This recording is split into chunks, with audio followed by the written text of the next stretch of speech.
एक बार एक गरीब आदमी अपनी जमीन बेचने के लिए एक सरदार जी के पास चला गया और सरदार जी के पास जाके बोला, सरदार जी मेरी 2 एकड़ जमीन है, आप उसे खरीद लो। सरदार जी ने बोला, 2 एकड़ जमीन की कीमत क्या लोगे? उस गरीब आदमी ने बोला, 50,000 रुपए। सरदार जी थोड़ी देर सोच के बोले, ये वही खेत है ना जिसमें ट्यूबवेल लगा हुआ है? गरीब आदमी बोला, जी हाँ। आप मुझे 50,000 रुपए से कम भी दे दीजिए तो भी मैं जमीन आपको दे दूंगा। फिर सरदार जी ने 5 मिनट आंखें बंद करके सोचने लगे। फिर सरदार जी ने कहा कि मैं उस जमीन की आपको 2 लाख रुपए दूंगा। फिर गरीब आदमी बोला, पर मैं तो सिर्फ आपसे 50,000 रुपए ही मांग रहा हूँ, लेकिन आप मुझे 2 लाख रुपए क्यों देना चाहते हो? फिर सरदार जी ने बोला, तुम जमीन क्यों बेचना चाहते हो? फिर गरीब आदमी बोला कि बेटी की शादी करनी है, इसलिए मजबूरी में जमीन बेचना पड़ रहा है, पर आप मुझे 2 लाख रुपए क्यों देना चाहते हो? सरदार जी बोले, मुझे जमीन खरीदनी है, किसी की मजबूरी नहीं।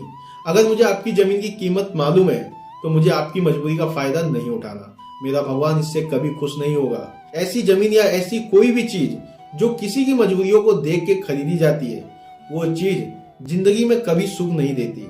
आने वाली पीढ़ियां मिट जाती हैं। सरदार जी ने कहा, मेरे मित्र, तुम खुशी खुशी अपनी बेटी की शादी की तैयारियां करो।